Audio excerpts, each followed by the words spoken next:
अस्सलामु अलैकुम वरहमतुल्लाहि वबरकातुहू।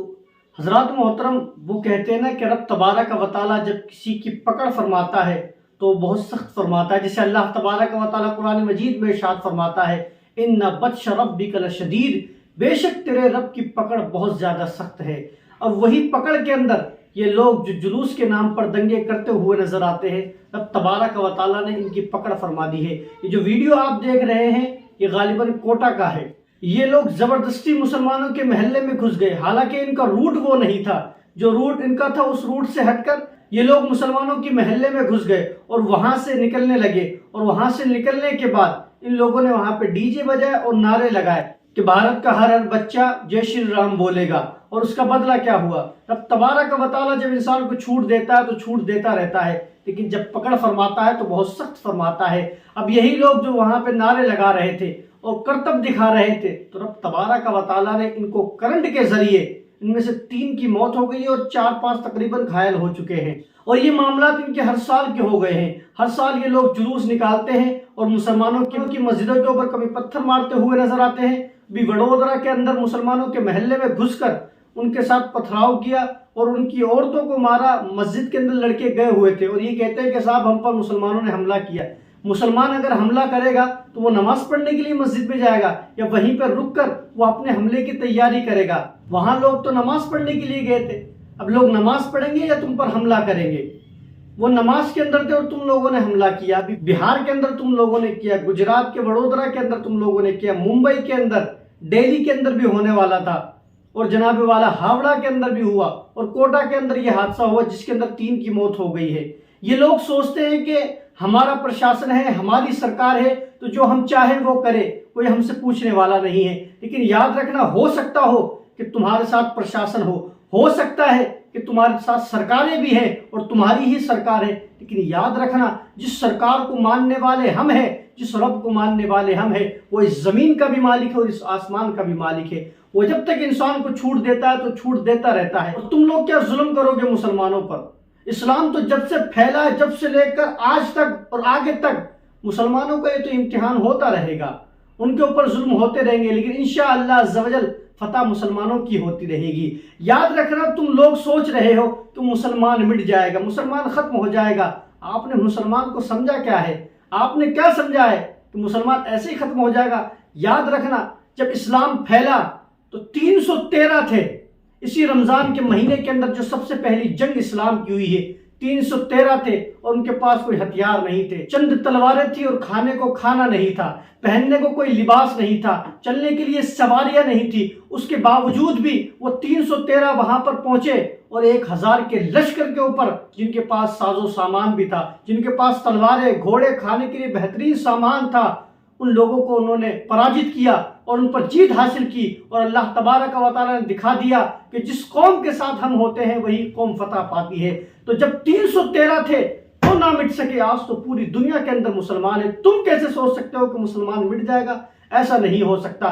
याद रखना, तुम मुसलमान को मिटाने चले हो, तुम्हारी नस्लें मिट जाएंगी, तुम मिट जाओगे।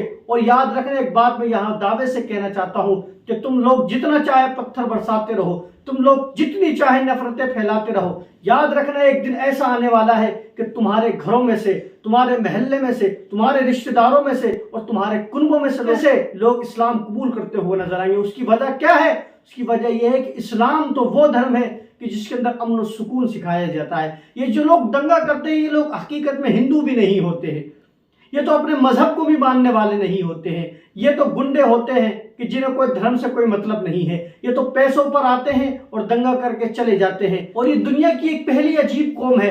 अगर कोई मुसलमान अपना त्यौहार बनाता है तो मस्जिद जाता है, कोई सिख बनाता है तो वो गुरुद्वारे जाता है, कोई क्रिश्चियन बनाता है तो वो अपने चर्च के अंदर जाता है। ये पहली कौम है कि जो अपना त्यौहार बनाती है, अपना जश्न मनाती है तो मस्जिद के सामने नाचती हुई नजर आती है। अरे तुम्हें राम को खुश करना है तो तुम अपने मंदिरों के अंदर जाओ, तुम्हें राम को खुश करना है तो जो तुम्हारे धर्म स्थल है वहां पर जाकर तुम नाच गाना करो। तुम मस्जिदों के सामने खड़े होकर नारे लगाते हो उल्टे सीधे और भजन करते हुए नजर आते हो, लोगों को उकसाते हुए नजर आते हो और फिर ये कहते हो कि मुसलमानों ने हम पर हमला कर दिया है। हालांकि मुसलमान तो हमला करता ही नहीं है, शुरुआत तुम्हारी तरफ से होती है और ऐसी ऐसी बात तुम कर जाते हो कि जिसकी बुनियाद पर बात आगे बढ़ जाती है। अगर तुम सुकून से जुलूस निकालते हुए नजर आओ तो कोई ऐसा मामला नहीं हो जाए। और एक बात और मैं अर्ज करूं, यहाँ पर ये सारे मामला प्रशासन की निगरानी के अंदर होते हुए नजर आते हैं, तो पता ये चलता है कि प्रशासन भी खुद इनके साथ है। और हकीकत बात है कि मुसलमान औरतें वडोदरा के अंदर जब रिपोर्ट लिखाने के लिए गई तो उनकी कोई रिपोर्ट नहीं लिखी,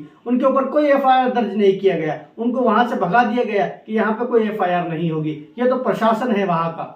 ये मामला हो गए हैं। तो मुसलमानों में एक बात आप लोगों से कहना चाहूंगा, आप इस गुमान में कभी मत रहना कि प्रशासन तुम्हारे साथ है, सरकार तुम्हारे साथ है। ना ये प्रशासन तुम्हारे साथ है, ना ये सरकार तुम्हारे साथ है। तुम अपने हालात खुद सुधार लो। खुद सुधारने से मतलब ये है कि तुम लोगों ने अल्लाह को छोड़ दिया है, इसलिए अल्लाह ने भी तुम्हें छोड़ दिया है। हकीकत बात यही है कि तुम लोग दुनियादारी के अंदर लग गए हो, और यही आया है कि जब कौम मुस्लिम दुनियादारी के अंदर लग जाएगी तो उसके ऊपर जालिम बादशाह मुकर्रर कर दिया जाएगा।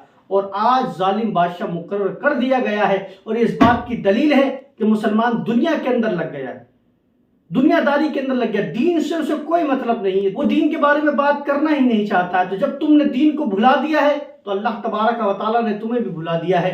तुम लोग आ जाओ दीन के ऊपर, तुम लोग दीन को फॉलो करने लग जाओ तो इंशाअल्लाह अज़्ज़ व जल पूरी दुनिया भी मिलकर तुम्हारा बाल भी बाका नहीं कर पाएगी। क्योंकि जिसका मुहाफिज खुदा हो जाता है फिर पूरी दुनिया भी मिलकर उसे बर्बाद करना चाहे तो उसे बर्बाद नहीं कर सकती। फानूस बनकर जिसकी हिफाजत हवा करे वो शम्मा क्या बुझे जिसे रोशन खुदा करे। तो मेरे भाइयों, मैं मुसलमानों से अर्ज करना चाहता हूं कि तुम लोग दीन की तरफ आओ। जब तुम लोग मुकम्मल दीन की तरफ आ जाओगे तो फिर तुम्हारे ऊपर कोई जुल्म नहीं हो सकता। ये जो जालिम हम पर मुकर्रर हुए ये हमारे अमालों की वजह से हुए हैं। अगर हम अपने अमालों को ठीक कर ले तो फिर मामला दूसरे होते हुए नजर आएंगे, फिर अल्लाह की रहमतें भी उतरती हुए नजर आएंगी। फिर तुम लाइव देखोगे कि अल्लाह तबारक व तआला कैसे ऐसे लोगों को बर्बाद करता हुआ नजर आएगा जो मुसलमानों के खिलाफ जहर घोलते हैं, जो मुसलमानों के खिलाफ भोंकते हुए नजर आते हैं, जो मुसलमानों की मस्जिदों में आग लगाते हैं, कुरान मजीद को जला दिया जाता है। कि क्यों हो रहा है? ये हमारे गुनाहों की वजह से हो रहा है। अल्लाह ने हमें हमारे हाल पर छोड़ दिया है, अल्लाह हमारे साथ नहीं है। क्यों नहीं है? क्योंकि हमने अल्लाह को छोड़ दिया है। तुम अल्लाह की तरफ आओ, फिर अल्लाह की रहमत देखो।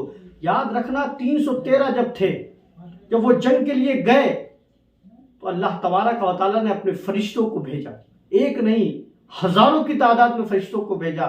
मुफस्सिरीन फरमाते हैं कि फरिश्ता तो एक ही काफी था, लेकिन अल्लाह तबारक व तआला ने हजारों इसलिए भेजे ताकि मुसलमानों का दिल खुश हो जाए। तो अल्लाह तो इतना खुश करना चाहता है, हम ही उससे रूठ कर दूर चले जा रहे हैं। तो इसलिए अल्लाह की रहमतें भी हमारे ऊपर नाजिल नहीं हो रही है। आज पूरी दुनिया के अंदर मुसलमान है, मुसलमान देश बोलने के लिए तैयार नहीं। क्यों नहीं है? क्योंकि वो लोग दीन से फिर गए हैं तो अल्लाह तबारक व तआला ने उनको उनके हालात पर छोड़ दिया है। इसलिए मुसलमानों दीन की तरफ आओ, उसके बाद देखो अल्लाह तबारक व तआला हमारी कैसी मदद फरमाता है। वल्लाहु तआला आलम। अस्सलामु अलैकुम व रहमतुल्लाहि व बरकातहू।